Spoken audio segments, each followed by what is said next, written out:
ஒரு மோதிரம் பாக்குறதுக்கு இது வெறும் நகை மாதிரி தெரியலாம். ஆனா ஒரு புது அரசியல் கட்சியோட மொத்த கொள்கையும் இதுக்குள்ள அடங்கியிருக்குன்னு சொன்னா நம்புவீங்களா? வாங்க இன்னைக்கு இத பத்தி கொஞ்சம் ஆழமா பார்க்கலாம். தமிழக அரசியல்ல இப்போ ஒரே பரபரப்பு. தளபதி விஜய் ஒரு புது கட்சி ஆரம்பிச்சிட்டாரு. எல்லாருமே அவரோட அடுத்த மூவ் என்னன்னு பாத்துட்டு இருக்காங்க. ஆனா அதுல ஒரு முக்கியமான விஷயம் அவரோட கட்சி சின்னம். எத்தனையோ சின்னங்கள் இருக்கே, ஏன் போய் ஒரு மோதிரத்தை தேர்ந்தெடுத்தாங்க? இந்த கேள்விக்கான பதிலுக்குள்ளதான் நிறைய சுவாரஸ்யமான விஷயங்கள் ஒளிஞ்சிருக்கு.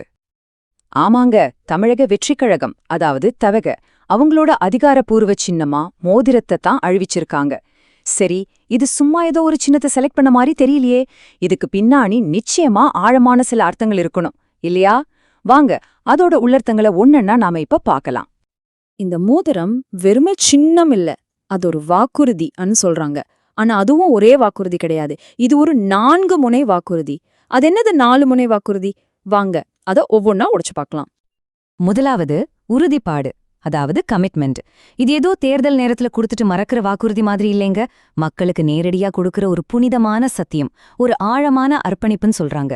சிம்பிளா சொல்லணும்னா, நாங்க உங்களுக்கு ஒரு வாக்கு கொடுத்துட்டா அதை எந்த காரணத்தை கொண்டும் மீறவே மாட்டோம் அப்படிங்கறதா இதோட முதல் அர்த்தம். ரெண்டாவது விஷயம் ஒற்றுமை. நீங்களே யோசிச்சு பாருங்களேன், ஒரு மோதிரம் எப்படி இருக்கும்? அது ஒரு வட்டம். அதுக்கு ஆரம்பம் எங்க முடிவெங்கன்னு சொல்லவே முடியாது. அதே மாதிரிதான் ஜாதி, மதம், இனம்னு எந்த பாகுபாடும் இல்லாம எல்லாரையும் அரவணைச்சு போவோங்கிறத குறிக்குதான். ஒரு தொடர்ச்சியான வட்டம் மாதிரி நம்ம எல்லாருமே ஒண்ணுதான்னு சொல்ற ஒரு அழகான மெசேஜ் இது. மூணாவதா வர்றது தொடர்ச்சி, அதாவது கண்டினியூட்டி. பொதுவா அரசியல்னாலே அடுத்த எலெக்ஷன்ல ஜெயிக்கணுங்கிற குறுகிய கால கணக்கு தான் இருக்கும். ஆனா இந்த மோதிர சின்னம் என்ன சொல்லுதுன்னா, இல்லைங்க, எங்க பார்வை 5 வருஷத்துக்கோ 10 வருஷத்துக்கோ கிடையாது, தமிழ்நாட்டோட அடுத்த தலைமுறைக்கானது அப்படின்னு சொல்ற ஒரு நீண்ட கால பார்வையை குறிக்குதான். கடைசியா 4வது அர்த்தம் நம்பிக்கை. ஒரு மோதிரம் எப்படி 2 பேருக்கு நடுவுல ஒரு பிணைப்பை ஏற்படுத்துதோ, அதே மாதிரிதான் தலைவருக்கும் மக்களுக்கும் நடுவுல ஒரு வலுவான, உடைக்கவே முடியாத ஒரு நம்பிக்கை பாலத்தை உருவாக்க போறோம்னு இந்த சின்ன மூலியமா சொல்றாங்க. அப்ப பாத்தீங்களா, ஒரே ஒரு சின்னம் தான், ஆனா அதுக்குள்ள உறுதிப்பாடு, ஒற்றுமை, தொடர்ச்சி, நம்பிக்கைன்னு 4 பெரிய தூண்கள் இருக்கு. இதுதான் தமிழக வெற்றிக் கழகம் முன்வைக்கிற அரசியல் அடித்தளம். ஓகே, இப்போ அரசியல் அர்த்தம் எல்லாம் பார்த்துட்டோம். ஆனா கதை இதோட முடியல. இந்த அரசியல் அர்த்தங்களுக்கு பின்னாடி நம்ம கலாச்சாரத்துல ரொம்ப ஆழமா வேரூன்றி போன ஒரு விஷயம் இருக்கு. அது என்ன தெரியுமா? அதுதான் இந்த சின்னத்தை இன்னும் பவர்ஃபுல்லா மாத்துது. நம்ம தமிழ் கலாச்சாரத்தை எடுத்துக்கிட்டீங்கன்னா, மோதிரம்ங்கிறது சும்மா ஒரு நகை கிடையாது, அது ஒரு வாழ்நாள் உறுதிமொழியோட அடையாளம். ஒருத்தருக்கு நாம மோதிரம் போடுறோம்னா அது ஒரு பெரிய பொறுப்பை ஏத்துக்கிறதுக்கான மரியாதையாவும் கடமையாவும் பார்க்கப்படுது. இந்த ஆழமான கலாச்சார அர்த்தத்தை தான் தவக அவங்களோட சின்னத்துல இணைச்சிருக்காங்க.